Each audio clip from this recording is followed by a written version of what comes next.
Саламатсыздарбы, эфирде жаңылыктар маалымат программасы. Студияда мен Азамат Байетов. Алгач бүгүнкү кабарлардан кыскача.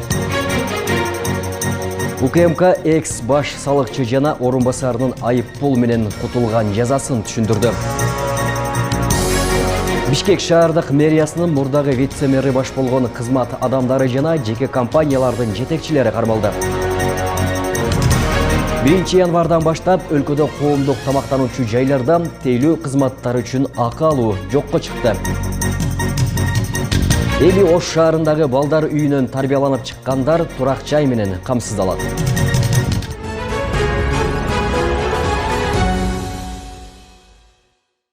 Ушул жана башка маалыматтардан алдыда кененирээк кабардар кылабыз.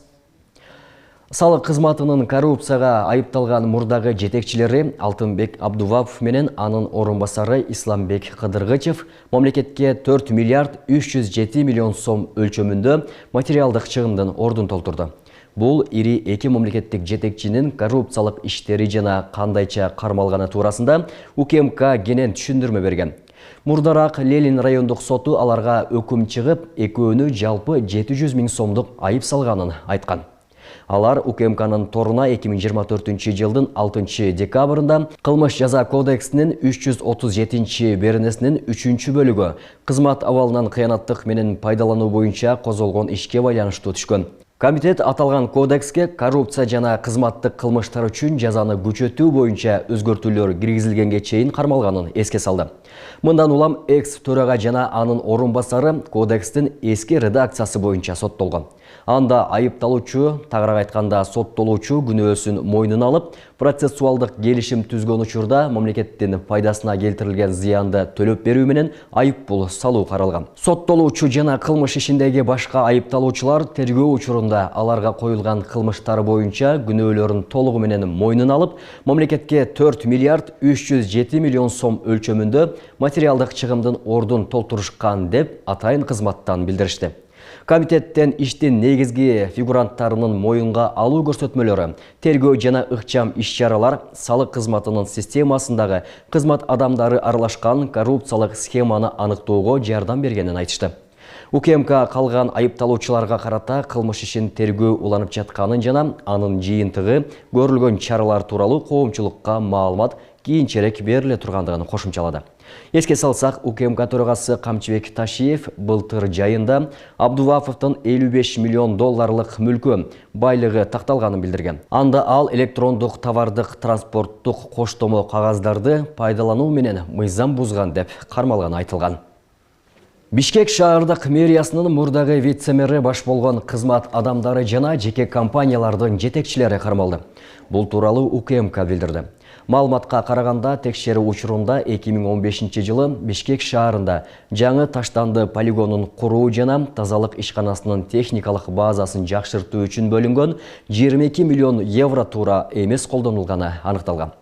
Аудиттин алдын ала жыйынтыгы боюнча казынага келтирилген зыян болжол менен 182 миллион сомду түздү, деди атайын кызмат.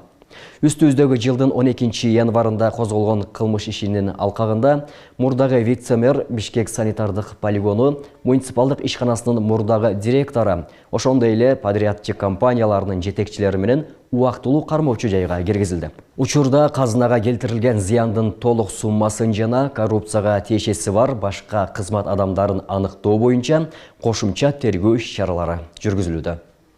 Кыргызстанда транспорт жана коммуникациялар министрлигинин 7 кызматкери коррупцияга шектелип кармалганын Ички иштер министрлиги билдирди.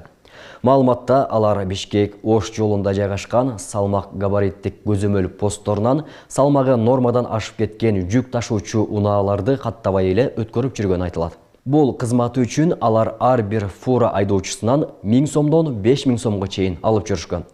Министрлик посттордон бир күндө 150-200 жүк ташуучу унаа өтөөрүн кошумчалады.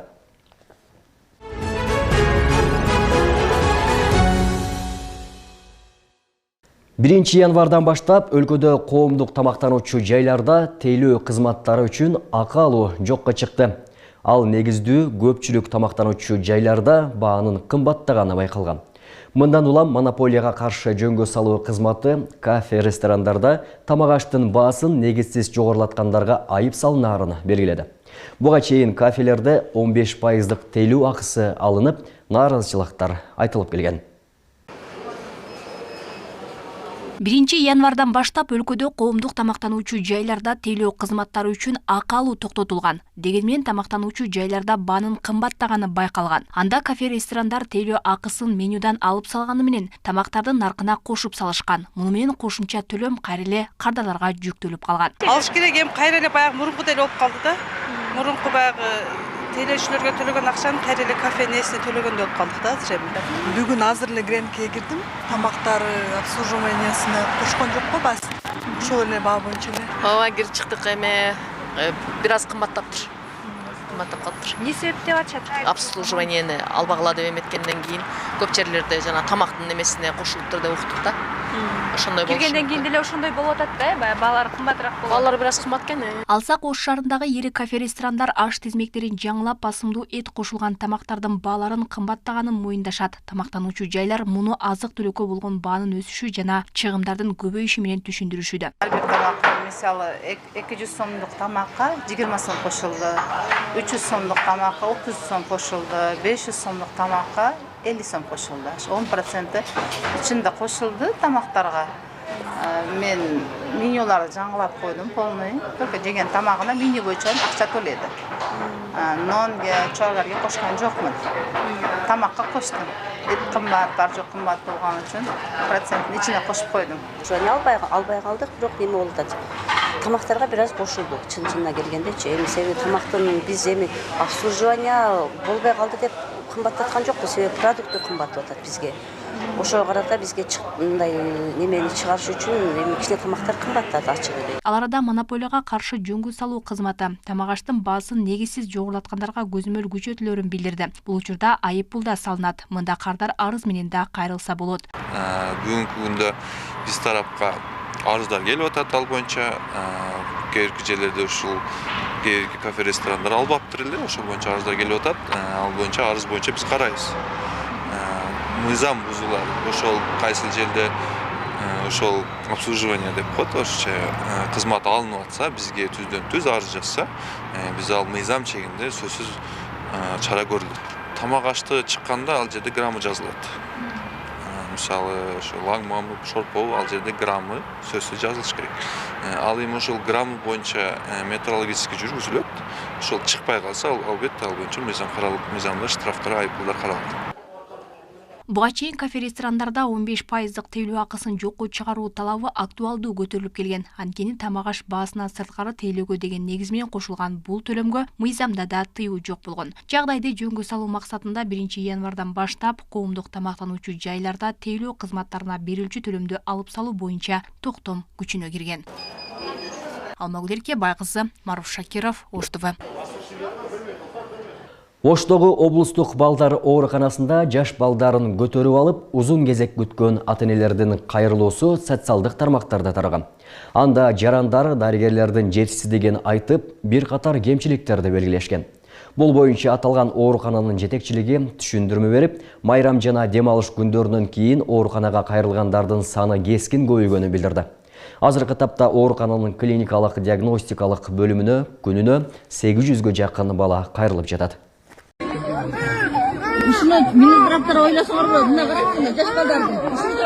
Бул видео Оштогу облустук балдар ооруканасынын клиникалык диагностикалык бөлүмүндө тартылган. Анда жаш балдарын көтөрүп алуу узун кезек күтүп турган ата-энелердин бийлик өкүлдөрүнө жасаган кайрылуусу угулат. Алар медициналык мекемелерде кадр жетишсиздиги жана тейлөөнүн сапаты боюнча пикирлерин билдиришип, тиешелүү органдардан чара көрүүнү суранышкан. Ага катар бейтаптарды каттоого тургузууда кыйынчылык жаралып жатканын да билдиришкен. Ушуну министрлер ойлосоңор, мына караңыздар, жаш балдарды. Мына. Жаш балдар үйлөп атат. Бул боюнча аталган оорукананын жетекчилиги түшүндүрмө берип, майрам жана дем алыш күндөрүнөн кийин бейтаптардын саны кескин көбөйгөнүн билдирди. Ооруканага кайрылган жарандардын басымдуу бөлүгү жолдомосу жок келгендер. Алар жакынкы үй бүлөлүк дарыгерлер тобуна кайрылбастан түздөн-түз облустук балдар ооруканасына келишкендиктен, кабыл алуу бөлүмүндө убактылуу тыгын жаралган. Жетекчилик мындай учурлардын алдын алуу үчүн жарандардын алгач жашаган жери боюнча үй бүлөлүк дарыгерлер тобуна кайрылууга чакырды. Бул иш-чара боюнча биздин министрликтен келген жетекчилерибиз дагы Ош областынын координатору менен да бир нече жолу бул иш-чаралар түшүндүрүү болгон. Жеринин карагыла, жерине жардам бергиле деп. Бирок ошол эле убакта бейтаптар жеринен кайрылбастан түз жолдомо кат эмес кагазы жок түз келгендер көп болду. Өзүңүздөр да күбө болдуңуздар. Кайрылгандардын 90% бул жолдомо каты жок келгендер. Биз бул абалдан чыгыш үчүн кече 3 регистратура болсо бүгүн бир регистратураны коштук. Эртең дагы бирди кошобуз, даярдап атабыз. Ошол эле убакта мына күтүү залын дагы чоңойтуп атабыз. Азыр бүгүн биздин жумушчулар даярдыктарды алып барып атышат. Жакын аралыкта биз күтүү залдарын да чоңойтуп кошумча комнаттарды түзөбүз. Бүгүнкү күндө оорукананын клиникалык диагностикалык бөлүмүнө күнүнө 800гө жакын бейтап кайрылат. Мындан улам кеңеш берүү жана дарт аныктоо бөлүмүндө адамдардын узун кезегин жараткан каттоо бөлүмүнө кошумча бирдиктүү терезелер ачылып, кезектер иретке келтирилген. Мындан сырткары күтүү жайын кеңейтүү иштери дагы башталган. Учурда бейтаптарды иш тартибине ылайык кабыл алуу жүргүзүлүп, дарыгерлер жана медайымдар жарандарга кызмат көрсөтүүнү улантууда. Бизде байкалып келет, мындай учурлар көбүнчө байрамдык көп дем алуудан кийин болуп калып атат. Ата-энелер балдар үйдө болуп, көрүнгөнгө көп ооруканалар иштебей калган деп ойлошкон, бирок биз ошол убакта биздин оорукана иштеп жаткан. Бүгүн мына 12-синен баштап көп келип атышты амбулатордук түрдө. Биз бардыгына жардам берип, бардыгына көрсөтмөлөрдү берип, жерине дарыларды жаздырып берип аттык.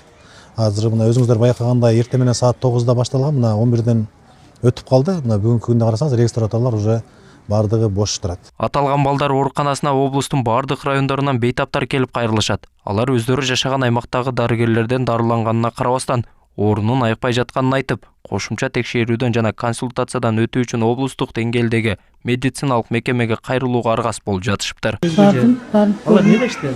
Направлениени ушул жака жазып беришти. Ал жакта биз жакта айыл болгон үчүн немелер жок экен, мындай анализдер. Ошо анализге жазып беришти. Папамдан келдик. Папамдан келдиңиздер, ал жактан направление берди. Эмне үчүн бул жака келдиңиз? Направление менен келдик. Азыр кандай эмесиз келди? Направление келип, эми азыр неме талон алып, анан өчтө турабыз да, өчтө карап турабыз. Тамак ооруп сакайбай атат да, ал көп болуп кетти узакчы. Аз келсек бул жерде лор ордунда жок экен. Почти жарым саат болуп калды, жок да. Смена алмашты деди, бирок келди элек азыр. Жана жакынкы үй бүлөлүк поликлиникага көргөздүңүзбү буга чейин? Көргөздүк, жакшы болбой калды. Мунага келдик да. Мурун ушулар жакшы болду эле. Ал жакта дарыгерлер направление жазып бериштиби? Бул жака жиберишти да, бирок направлениесин жазбады билбейм, бирок бул жака келгиле деди да. Мына поликлиникага областойго. Оштогу балдар ооруканасы 1980-жылы 500 орунга ылайыкталып курулган. Учурда жалпы 8 бөлүм жана 120дан ашуун кызматкер бар. Белгилей кетсек, 2025-жылдын аягы сасык тумоо менен 15043 бейтап катталса, жаңы жылдын 1-жумасында 9490, 8-январга чейин 6745 бейтап катталган. Толбай Бурканбеков, Урмат Умарбеков, Ош ТВ. 10 миңден ашуун катталуучусу бар блогерлер салык төлөбөсү тууралуу суроого Маданият, маалымат жана жаштар саясаты министринин орун басары Марат Тагаев жооп берди. Белгилей кетсек, социалдык тармакта ушундай өңүттөгү расмий кат тарап жатат. Ага Тагаевдин колу коюлган. Азыр талкуу стадиясында ар кандай сунуш пикирлер айтылууда. Бул ошонун бири. 10 миңден ашык катталуучусу бар деген формулировка курултайдын катышуучусунун суроосуна жооп катары айтылган. Ал кишинин суроосу дал ушундай формада берилген. Ошол эле учурда 10 миң катталуучусу бар ар бир адам сөзсүз эсеп ачууга тийиш деген талап жок. Маселе негизинен жарнама аркылуу кирешет таап жаткан блогерлер тууралуу болуп жатат. Бул акыркы чечим эмес. Мыйзам долбоорунун тексти даярдалгандан кийин ал коомдук талкууга чыгарылат, деди Тагаев. Жогорку кеңештин төрагасы Нурланбек Тургунбек уулу парламенттин жыйынында тендер системасын жоюуну сунуштады. Спикер мындай системанын айынан курулуштун баары кармалып жатканын айтып, өкмөткө тендерди жоюп, түз сатып алуу боюнча мыйзам долбоорун тез арада даярдоону сунуштады. Тендердин тамгасы да калбашы керек. Кече президент менен сүйлөштүм. Жыйынтыгында мамлекеттик сатып алуулар жөнүндө мыйзамга өзгөртүүлөрдү киргизип, тендер дегенди таптакыр жок кылуу керек деген бүтүмгө келдик, деди ал. Мен кече президент менен да сүйлөштүм. Ушул тендер боюнча мыйзамды тез арада карап, таптакыр тендер деген сөздү биз алып салышыбыз керек. Тендер болбош керек. Себеби дегенде бул иштин натыйжалуулугуна жана тез сапаттуу бүткөрүүгө өбөлгө түзөт. Андыктан Алмаз Акунжанович министрлер кабинетине тапшырма берилген, тез арада кечиктирбестен ушул тендерди жоюу боюнча тендердин тамгасы калбаш керек. Себеби дегенде биз мындан 2 жыл мурун ушул маселени көтөрүлгөн, бул жерде айтканбыз, бирок көз боемчулук менен кайра эле аталышын өзгөртүп, мазмун ошо ойдон калып калыптыр. Андыктан ушул маселени тездеткиле. Ички иштер министрлигинин башчысынын орунбасары Октябрь Урманбетов Бишкек Токмок жолунда орточо ылдамдыкты көзөмөлдөө системасы тесттик режимде иштеп жатканын билдирди. Анын айтымында атайын камералар орнотулуп, жарым жылдын ичинде ылдамдыкты ашыра айдаган 7406 факт катталган. Деген менен эреже аталган трассанын кайсы бөлүгүндө бузулганы билинбей калганы кошумчаланды. Урманбетов парламентте ички иштер министрлигинин мас болуп машина айдагандарга жазаны күчөтүү боюнча мыйзам долбоору каралып жаткан учурда жол сакчылары салган айып пулдун 10% алардын маянасына кошулаарын да билдирген. Өлкөдө мопеддерди жана электроскутерлерди милдеттүү түрдө каттоодон өткөрүү тартибин киргизүү сунушталууда. Мыйзам долбооруна ылайык, бул транспорт каражаттарынын ээлери А1 категориясындагы айдоочулук күбөлүк алышы керек болот. Тизмеге төмөнкүлөрдү киргизүү сунушталууда. Кыймылдаткычынын көлөмү 50 см кубтан ашпаган жана максималдуу кубаттуулугу 4 киловаттан ашпаган мопеддер. Кыймылдаткычынын көлөмү 50 см кубтан ашпаган жана максималдуу кубаттуулугу 11 киловаттан ашпаган мотоциклдер. Мопеддерге, мотороллерлерге, скутерлер жана техникалык мүнөздөмөлөрү окшош башка транспорт каражаттары теңештирилет. Ош шаарындагы Лотос жана Алтын Уя балдар үйүнөн тарбияланып чыккан балдар батир менен камсыз болот. Бул тууралуу Ош шаарынын мэри Жеңишбек Токторбаев билдирди. Анда аталган балдар үйүнөн тарбияланып чыккан балдарды турак жай менен камсыз кылуу максатында 28 батирден турган көп кабаттуу турак жай курулуп жатат. Турак үйлөр 10 жылдык мөөнөткө акысыз берилет. 2025 жылы Лотос жана Алтын Уя балдар үйүнөн жалпы 15 бала тарбияланып чыккан. Биздин балдарыбыздын, кыздарыбыздын жашай турган жери жок. Аларга 10 жылга бекер беребиз. Атасы дагы, энеси дагы Кыргызстан. Бир тууганы мен, бир тууганы сиздерсиңер. Ош шаарындагы Лотос жана Алтын Уя балдар үйүнөн тарбияланып чыккан балдарды турак жай менен камсыз кылуу максатында 28 батирден турган 2 кабаттуу турак жай курулуп жатат. Бул тууралуу шаар башчысы билдирип, курулуштун жүрүшү менен жеринен таанышты. Анын айтымында балдарга жагымдуу жана коопсуз шарт түзүү негизги талап болуп саналат. Турак жай баардык зарыл шарттар менен камсыздалып, жашоого толук ылайыкташтырылат. Курулуш иштери жергиликтүү бюджеттин эсебинен каржыланып, март айында толугу менен өткөрүлөт. 2006 жылдан 2025 жылга чейин Ош шаарыбызда үй бүлөлүк балдар үйлөрүнүн бүтүрүүчүлөрүнүн саны 20га жетиптир. 20га жетиптир. Ал 20 жарандын 15-и Ош шаарында, бирөөсү Бишкекте, 4-өө Россияда. Ошол 15 жарандын мындай туруктуу жашай турган жери жок да. Жана кыргызча айтканда, детдомдо тарбияланып чыккандан кийин алардын бара турган, жашай турган жери жок. Бир тууганы жок. Алардын ал биздин жарандарыбыздын бир тууганы, урматтуу жетекчилер, биз. Файзулла Табакалов 27 жашта. Ал Алтын Уя балдар үйүнөн тарбияланып чыккан жана азыр шаардагы тазалык муниципалдык ишканасында эмгектенет. Мурда каладагы батирлерде ижарада жашап келген каарманыбыз жаңы турак үйлөрдүн курулуп жатканын угуп өзгөчө кубанганын айтты. Ижаранын кымбаттаганынан улам азыркы күнгө чейин кайрадан Алтын Уя балдар үйүндө жашоого мажбур болууда. Буга чейин турак жай маселеси боюнча шаар бийлигине бир нече жолу кайрылган, бирок жооп алган эмес. Бизде эле үй жай болсо гана ошо мен дал бапама чалбайлап ушинтип эле жашап жүрө бербейм ушинтип. Үйлө жайны болуп, мына өзүм жашап, мээрани не кылып. Просто мен бапамын да ошо иштеген акчаны чогултуп, үй болуп коем деп атат, үйлөнтүрөм деп атат.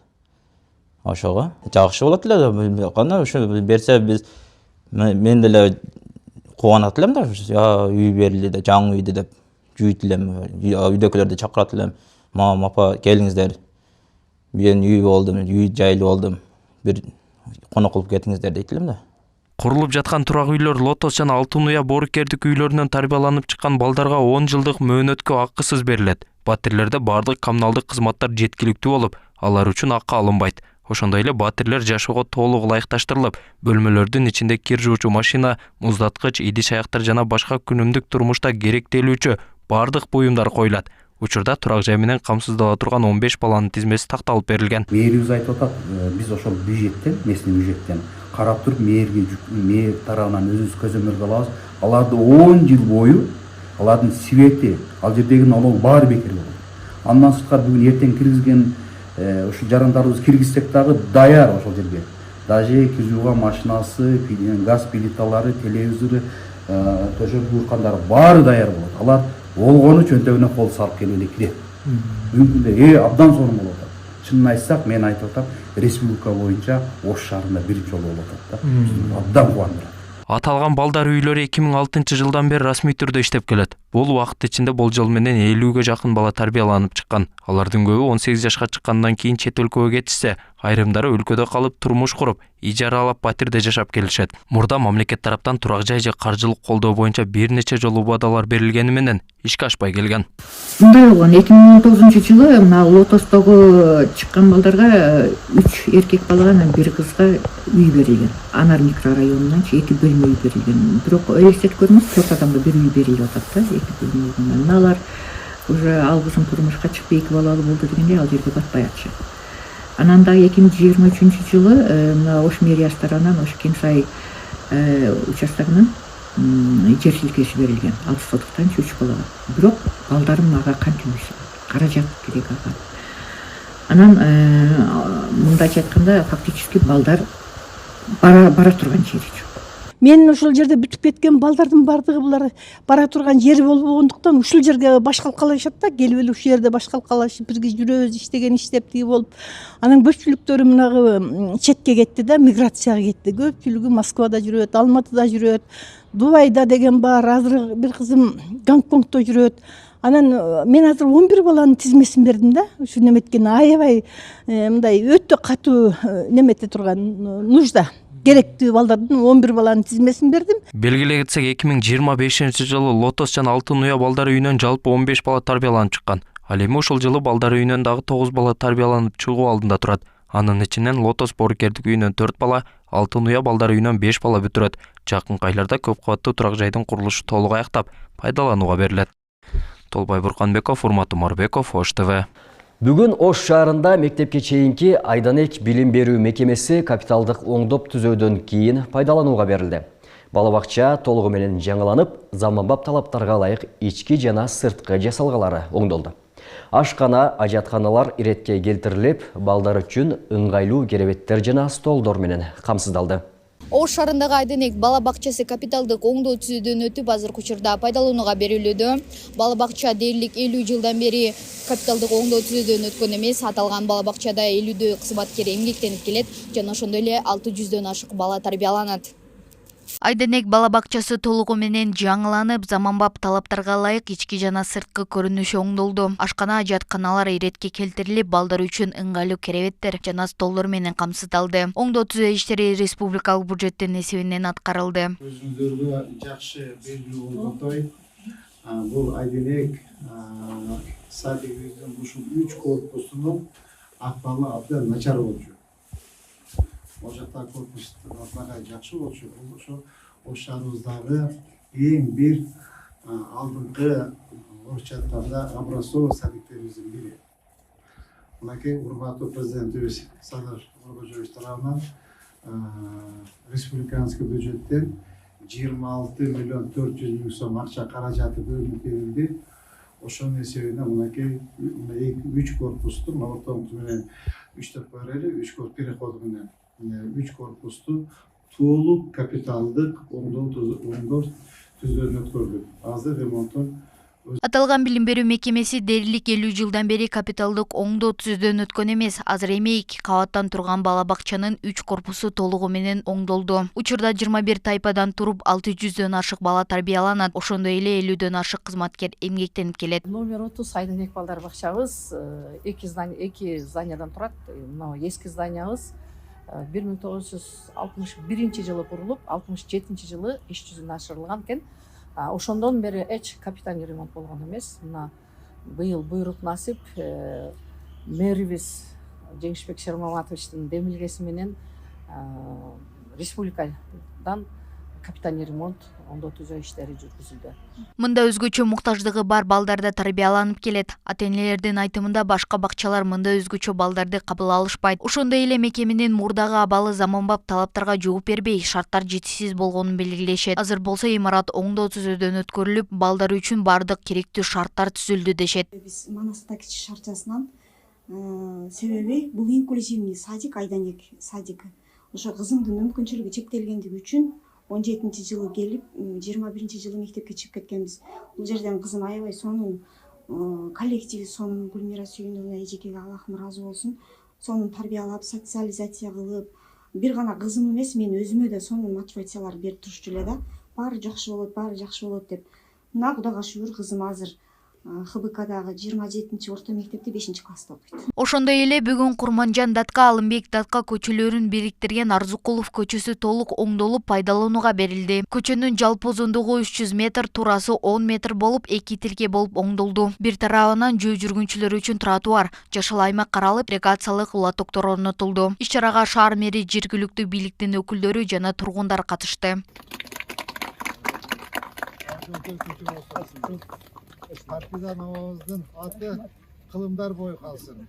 Белгилей кетсек, Ош шаарынын аймагында жалпы 70 мамлекеттик, 70 жекеменчик балабакча бар. 2025 жылдын эсебинен 6 балабакча, 7 мектеп ачылды. Ал эми калаада 2025 жылы 100 километр асфальт басылып, 45 көчө капиталдык оңдоодон өткөн. Анын ичинен 11 көчө президенттин турукташтыруу фондунан бөлүнгөн 2 миллиард сомго жасалган. Бул оңдоо түзөө иштери быйылкы жылы да уланат. Бегимай Мыктазарова, Залкарбек Токтосун уулу, Ош ТВ. Сиздерге жеткирилүүчү маалыматтар азырынча мынаушулар. Алдыда дүйнө жаңылыктары Ош ТВнын эфирин улантат. Кийинки берүүдөн көрүшкөнчө аман туруңуздар.